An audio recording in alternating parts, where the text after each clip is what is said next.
Muito bom dia a todos. Bom dia. Eu gostaria de cumprimentar o Sr. Ministro da Economia Marítima, o Sr. Ministro da Cultura e Indústrias Criativas, portanto, representante da Unesco em Cabo Verde, o Sr.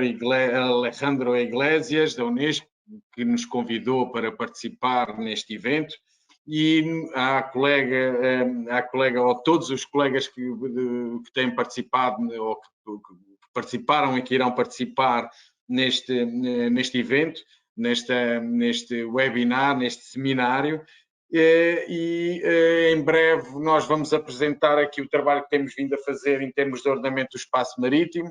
Espero que possa ser útil. Estamos disponíveis para depois poder esclarecer qualquer aspecto, qualquer situação e, entretanto, para estabelecer parcerias que possam considerar úteis no futuro. Pode mudar, por favor? Eu farei uma apresentação inicial relativamente curta e depois passarei aqui à minha colega Aida Silva, que é a pessoa que tem trabalhado de forma mais direta e vá lá, tem metido as mãos na massa neste assunto do ordenamento do espaço marítimo e tem trabalhado, de facto, neste assunto e tem permitido que o mesmo esteja em desenvolvimento e que tenha evoluído até ao estado atual. Basicamente, aqui só começando pela área de incidência, o ordenamento do espaço marítimo dos Açores tem a ZEE, vá lá, a Zona Económica Exclusiva dos Açores, como área de incidência, e os Açores, como saberão, é uma área talvez mais remota, é o mais remoto dos arquipélagos da Macaronésia, mais temperado, que fica mais a norte, ficamos para além da convergência subtropical, estamos a mais de 1000 quilómetros ou de 1000 milhas da costa continental portuguesa e, portanto, depois é um arquipélago que tem uma dispersão geográfica relativamente ampla entre as ilhas mais ao ocidente, Flores e Corvo, e a ilha mais a oriente, Santa Maria. Na realidade vão 600 quilómetros e entre elas tem um conjunto de ilhas do Grupo Central. Basicamente este arquipélago caracteriza-se pela sua insularidade, pelo seu isolamento geográfico, mas também isso tem permitido esta centralidade no Atlântico Norte, tem permitido que desde a descoberta e o povoamento da região, os Açores têm sido sempre, como os outros arquipélagos macaronésicos, têm tido sempre uma posição geoestratégica muitíssimo relevante, primeiro para os portugueses, os espanhóis, nas rotas dos grandes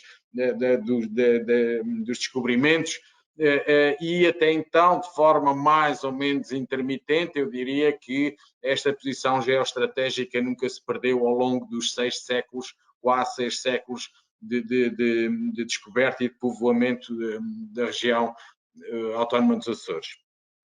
A zona marítima, portanto, como saberão, como eu disse, entre Flores e Santa Maria vão cerca de 600 quilómetros e depois há aqui entre Santa Maria, que fica mais a sul, à volta do paralelo 36, e o Corvo próximo, 39, próximo dos 40, e este arquipélago define uma ZE, que é uma das maiores da Europa, e que tem cerca de 1 milhão de quilómetros quadrados e que, no fundo, também projeta grandemente o país para o oeste, eu diria a Europa para o oeste, e ela estabelece como a região fronteira entre o mundo novo e o velho mundo da Europa.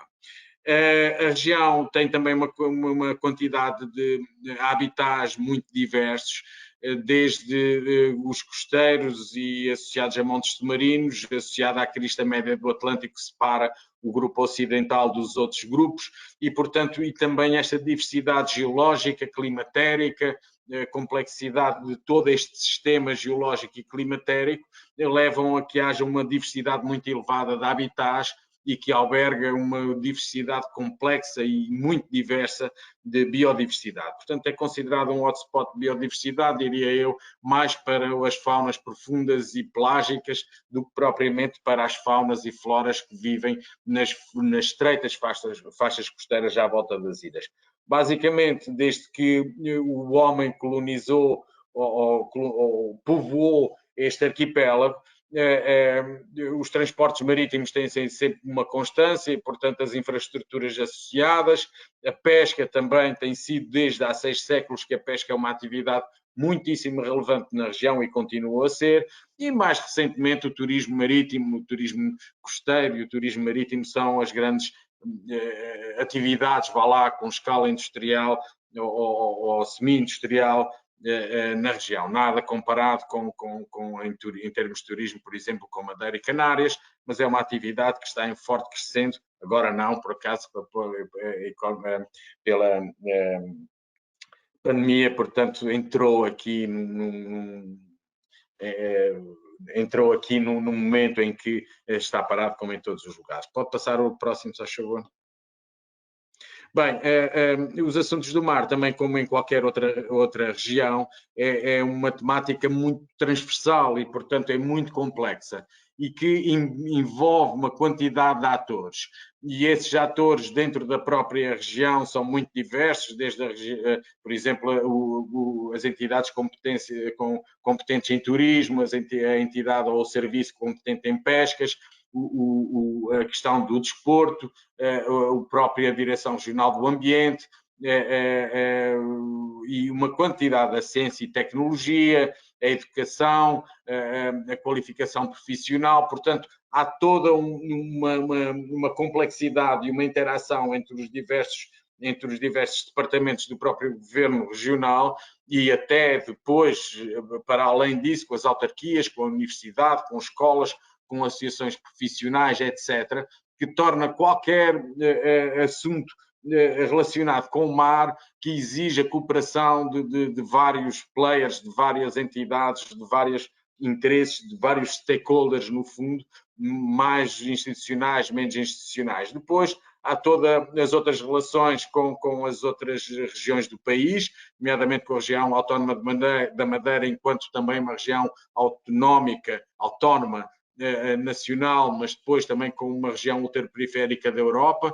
Há todo um forte entendimento e relacionamento com as entidades nacionais, depois com a Comissão Europeia enquanto RUP, e depois há uma cooperação internacional, claramente que não se enquadra nos negócios estrangeiros, mas há uma relação natural com a América e o Canadá, por causa da diáspora açoriana nesses países, mas depois com instituições, nomeadamente, por exemplo, com a Unesco MSP Global, que promove este tipo de eventos e que nos envolve neste tipo de eventos. O próximo, por favor. Basicamente, o ordenamento do espaço marítimo enquadra-se em 3 grandes níveis de legislação. Há a legislação comunitária, que é esta Diretiva 14 de 89, em que obriga, de certa forma, que os Estados-membros e as regiões desses Estados-membros desenvolvam os seus processos de sistemas de ordenamento de espaço marítimo e têm que ter definido até março, penso eu, final de março de 2021.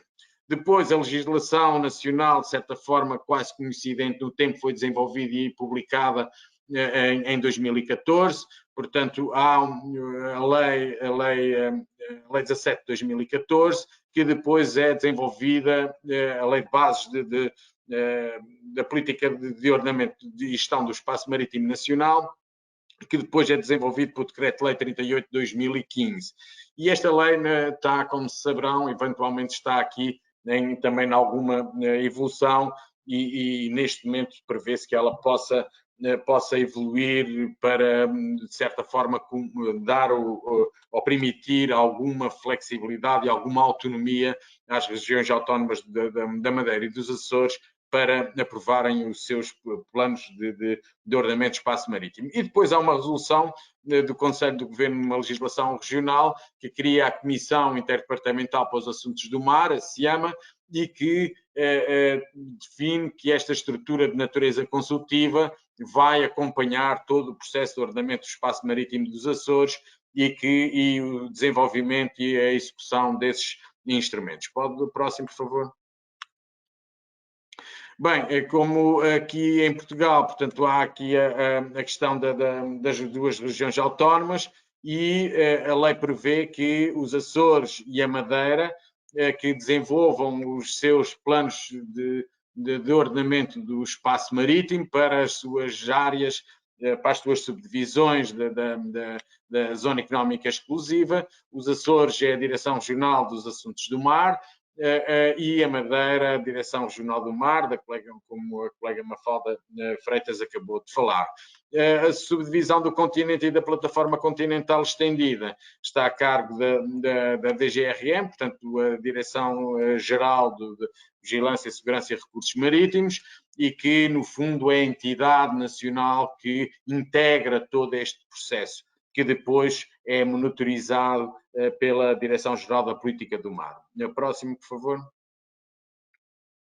Pronto, e basicamente o ordenamento, a própria lei define, o decreto-lei define que o ordenamento do espaço marítimo nacional efetua-se, portanto, desenvolve-se com dois tipos de planos, o plano de situação e o plano de afetação, e é disso que a AIDA vai agora desenvolver. Muito obrigado. Próximo. Portanto, o principal, o instrumento de primeira linha do ordenamento de espaço marítimo é o plano de situação. O que é que ele faz? Ele representa a distribuição espacial e temporal dos usos e atividades no nosso espaço marítimo, tanto a utilização atual, portanto a situação existente, como a forma como o mar pode vir a ser ocupado. Isso é chamada situação potencial, portanto a utilização futura do nosso espaço marítimo. Para além disso, também identifica os valores naturais e culturais deste espaço.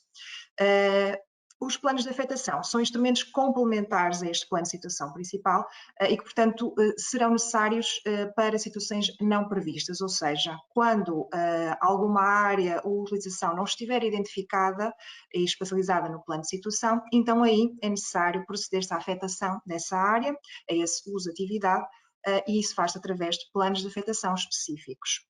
Pronto, quando ficam aprovados, tanto o plano de situação como os planos de afetação, então ficam reunidas as condições para se emitir título de utilização privativa do espaço marítimo.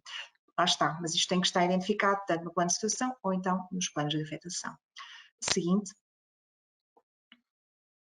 O plano de situação é um documento único, como já foi aqui referido, ele abrange todo o espaço marítimo, por isso integra estas subdivisões de Açores, Madeira, Continente e a plataforma continental estendida, mas pode ser elaborado faseadamente e por isso aqui os Açores e a Madeira estão numa fase ligeiramente distinta. E é sujeito também a um processo de avaliação ambiental estratégica que é único para todo o documento, para todo o processo. Os planos de afetação, uma vez aprovados, depois ficam automaticamente integrados no plano de situação e podem ser elaborados ou por iniciativa pública ou por procedimento iniciado a pedido de um interessado. Qualquer pessoa que queira fazer alguma utilização que não esteja prevista pode então desenvolver o seu plano de afetação com o nosso apoio. Seguinte. Mas o que é isto de utilização privativa e utilização comum? Portanto, o que é que nos diz a lei? Que, regra geral, o espaço marítimo é de uso e fruição comum e, portanto, não requer a reserva de espaço. No entanto, quando essa utilização implica uma reserva de espaço e esse aproveitamento da área é superior àquele que seria obtido por utilização comum, então aí diz-se que é chamada utilização privativa. E como é que se dá o direito à utilização privativa? Emitindo um título de utilização privativa, o tal TUPEM. Pronto, e ele só pode ser emitido, como já disse, quando estiver previsto no plano de situação ou então via aprovação prévia de planos de afetação. Seguinte. Portanto, a opção M, como já referimos, abrange a totalidade do espaço marítimo, desde as linhas de base até ao exterior da plataforma continental, para além das 200 milhas náuticas. Seguinte. Sendo que os Açores, Madeira, Continente estão alinhados ao nível de metodologias e, portanto, todos nós adotamos as mesmas unidades funcionais e são essas com que nós trabalhamos quando estamos a fazer a espacialização. Portanto, uma das unidades funcionais são as águas interiores marítimas e o mar territorial, depois temos a ZEE e a plataforma continental subjacente, que tem às 200 milhas náuticas. Portanto, são as unidades funcionais que tratamos no nosso plano de situação. Seguinte. Quais é que são os usos e atividades, quais é que são os setores que nós estamos a considerar aqui em Portugal. Estamos a considerar aquilo que se classificam como usos comuns, portanto, aqueles que não implicam reserva de espaço, nomeadamente a navegação e o transporte marítimo, a investigação, a pesca e o turismo, recreio e desporto. Sendo que, no caso da pesca, quando é associada a infraestruturas, quando a investigação implica reserva de espaço, ou quando o turismo recreio também implicam reserva de espaço, a instalação de infraestruturas, aí já adquirem um caráter de utilização privativa e, portanto, também o podem ser. Pronto, e depois temos um conjunto de outros usos privativos, como relacionados com os portos e marinas, com a biotecnologia, com a aquacultura, fundamento de navios, o património cultural, os recursos minerais metálicos e não metálicos, os energéticos fósseis e energias renováveis, cabos, dutos emissários e imersão de dragados, armazenamento geológico de carbono também e plataformas multiuso e estruturas flutuantes. São um conjunto de utilizações que consideramos no nosso plano. Seguinte.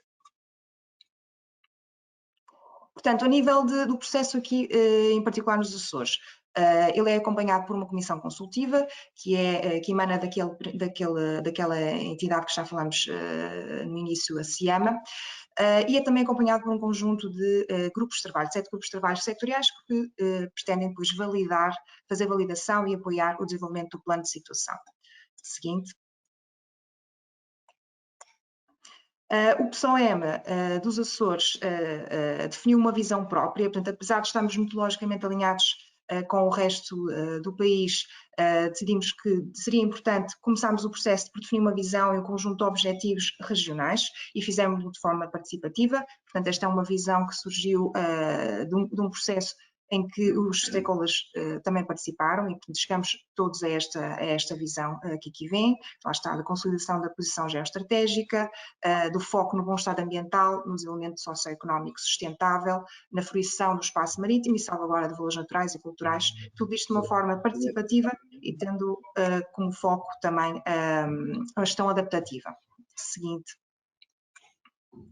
Portanto, alguns dos princípios, estes princípios estão consagrados na lei, são da abordagem com base nos ecossistemas, de uma gestão adaptativa, portanto, sabemos que o plano terá que evoluir ao longo do tempo em resposta às mudanças, tanto no sistema, no ecossistema, como também das próprias atividades e nas condições ambientais, obviamente de promover um uso sustentável e racional dos recursos, ter em consideração a compatibilização com outras políticas e instrumentos relevantes e cooperação também com outras entidades, ter em consideração também o princípio da precaução, portanto, quando não temos informação suficiente, vamos tomar então as medidas para mitigar, antecipar impactos ambientais.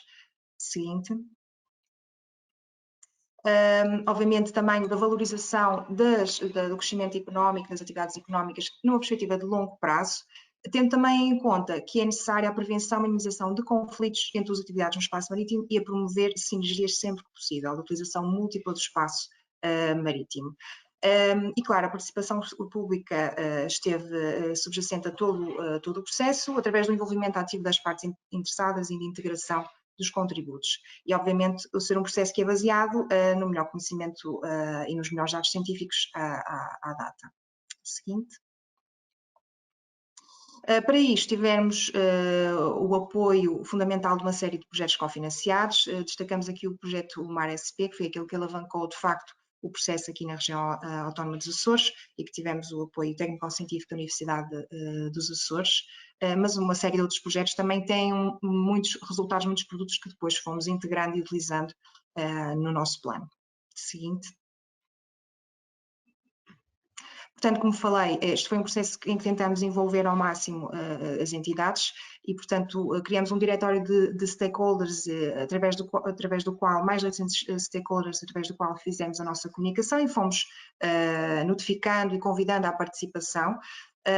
Fizemos 3 workshops replicados em 3 ilhas para evitar esta dispersão geográfica, portanto 9 workshops no total com mais de 200 participantes e depois tivemos a necessidade de fazer consultas setoriais para falarmos diretamente com as pessoas envolvidas nos setores e para recolhermos informação deles. Fizemos mais de 100 consultas setoriais para obter esta informação, sobretudo das áreas do turismo e das pescas. Seguinte. Portanto, em termos de fases, aquilo que começamos por fazer na fase do pré-planeamento foi identificar as necessidades, organizar o nosso processo, e aqui foi muito importante a candidatura do próprio projeto MARSB que nos ajudou a estruturar, e a organizarmos a casa no sentido de vermos os dados que tínhamos, aqueles que tínhamos que adquirir, para podermos fazer o nosso processo. E depois, na fase de planeamento, passamos já a definir a visão e os objetivos, como disse, de forma participativa, e depois passamos à espacialização da situação existente e potencial. Mas isto envolveu várias etapas, tanto a consideração das características biofísicas, como também de quais é que são os planos e programas e os instrumentos políticos que já existem e que incidem no espaço marítimo, com destaque, por exemplo, os planos de ordenamento da orla costeira, ter em consideração também uma série de condicionantes ao espaço marítimo, servidões administrativas e restrições de atividade pública e outras limitações espaciais que existam, e aí depois disso passamos a fazer distribuição espacial dos usos comuns e depois dos usos privativos, e ter também em conta as sinergias entre eles e as incompatibilidades que possam vir a surgir. Seguinte. E, portanto, neste momento estamos aqui quase a chegar à fase de aprovação, portanto, fizemos agora a consulta aos grupos de trabalho para a aprovação do plano, portanto, vamos agora aguardar os contributos. De seguida, vai para a comissão consultiva, uma vez aprovado, vai para a consulta pública e só depois vai para a tutela para ser publicado. E, obviamente, a fase seguinte será de implementar o plano, de começar a emitir os títulos, de fazer a monitorização, isso é a fase seguinte e para isso também já temos uma candidatura submetida para nos apoiar nesta fase, e depois, claro, sabemos que terá que haver uma fase de revisão, de adaptação do próprio processo e voltando novamente àquela primeira etapa. Seguinte. Criamos dois principais instrumentos para a divulgação do nosso processo. Temos um portal online, que é um website que faz esta divulgação e através do qual podemos recolher contributos dos interessados, e temos ainda um geoportal. Não nos podemos mostrar agora, mas podemos colocar no chat os links para poderem visitar. Seguinte. Pronto, muito rapidamente, em termos de conteúdo do documento, este é um documento que se integrará no Plano Nacional e, portanto, tem dois primeiros volumes que já estão aprovados e aos quais nós iremos apenas acrescentar alguma informação, o volume 1 e o volume 2, que são de enquadramento e de metodologia geral. Depois temos o principal volume, que é o volume 3, que é específico para os Açores, e é específico para cada subdivisão, é esse que vamos focar a seguir, e existe também um volume 4 que é de caracterização do espaço marítimo, caracterização das áreas protegidas e da biodiversidade, etc. E por último, existe também, há os volumes associados à avaliação ambiental estratégica que acompanha todo o plano e que, portanto, também estarão agora a ser atualizados. Seguinte. Muito rapidamente, portanto, o documento de plano de situação trata do âmbito, das disposições gerais, de qual é a visão, quais é que são os objetivos, os princípios, as etapas, um bocadinho aquilo que já vos expliquei. Seguinte. Faz também uma descrição de quais é que são os instrumentos considerados estratégicos na subdivisão dos Açores, os instrumentos financeiros também disponíveis, e mais importante também é os planos e programas que abrangem, que incidem em zonas costeiras e ou no espaço marítimo, com destaque para os planos de ordenamento da costeira e planos de gestão da região hidrográfica. Seguinte. Fazemos depois a descrição de todas as condicionantes, servidões administrativas e questões de utilidade pública, ou seja, aquelas que estão legalmente previstas, mas também tivemos em consideração outras limitações espaciais, aquilo que condiciona a utilização do espaço marítimo, mas que não está necessariamente ainda na lei, por exemplo, obras de defesa costeira, manchas de empréstimo para a limitação artificial, são alguns exemplos. Seguinte. Seguinte.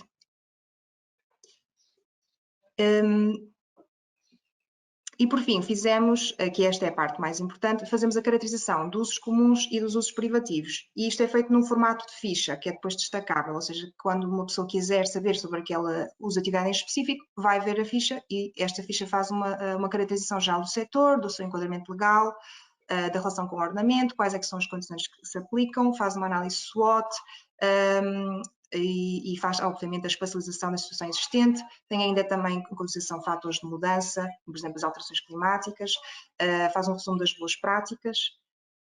Seguinte. E também fizemos uma análise daquilo que são as interações entre setor-setor, portanto fizemos matrizes de compatibilidade, em que analisamos quando é que existe conflito e quando pode existir sinergia com outros setores, Seguinte. Fizemos também uma análise das interações terra-mar, ou seja, tivemos em consideração aqui aquele que é um instrumento legalmente reconhecido, que são os planos de ordenamento da orla costeira, que vão até à batimétrica dos 30, e portanto tivemos assim em consideração quais é que são as compatibilidades ou não, e qual é que é a interferência de certas utilizações no mar em relação aos usos em terra e vice-versa. Seguinte. E, por fim, fizemos também uma análise das interações com o ambiente. Aqui tivemos em consideração aquilo que é o pilar ambiental, que é a Diretiva 4 Estratégia Marinha, e, portanto, usamos essa metodologia como referência e também tivemos em consideração aquilo que são interações negativas ou positivas das atividades. Seguinte. Pronto, e com base nisto fizemos a espacialização da situação existente e potencial para uma série de setores. Seguinte. Sendo que aqui a abordagem foi um bocadinho diferente conforme os setores. Por exemplo, fizemos a especialização de áreas potenciais específicas para alguns setores, como por exemplo a aquacultura, minerais não metálicos, fundamento de navios, imersão de dragados, certas áreas para portos e marinas e boias de amarração para embarcações de recreio, no caso do setor do recreio, desporto e turismo. Já para os cabos, ductos e emissários, adotamos uma abordagem de áreas de exclusão, portanto o resto seria situação potencial elegível. Seguinte. Também tivemos em consideração usos que não têm uma situação potencial espacializada, porque em princípio podem se realizar em qualquer lugar, exceto quando existem condicionantes legais que assim o restringem, que é o caso da investigação e da maioria das atividades do turismo e o próprio património. E depois há um conjunto de atividades que não têm situação especial específica e, portanto, se um dia houver interesse em realizar, terão que ser analisadas via plano de afetação, que é o caso da pesca quando associada à infraestrutura, dos recursos minerais metálicos, dos fósseis, as energias renováveis, armazenamentos de carbono e as plataformas. Seguinte. Portanto, isto é o essencial, isto que vos expliquei agora é o essencial daquilo que é o nosso plano de situação, o nosso plano de ordenamento, e depois acompanhado pelo volume 4, que é aquele que faz a caracterização do sistema e, sobretudo, das áreas de interesse para a conservação, e sendo que aqui tomamos em consideração o trabalho que já tem sido feito ao longo dos últimos anos para a Diretiva 4 Estratégia Marinha, nomeadamente o relatório inicial. Seguinte. Pronto, e na essência é isso. Penso que não sei se tem alguma coisa. Obrigada.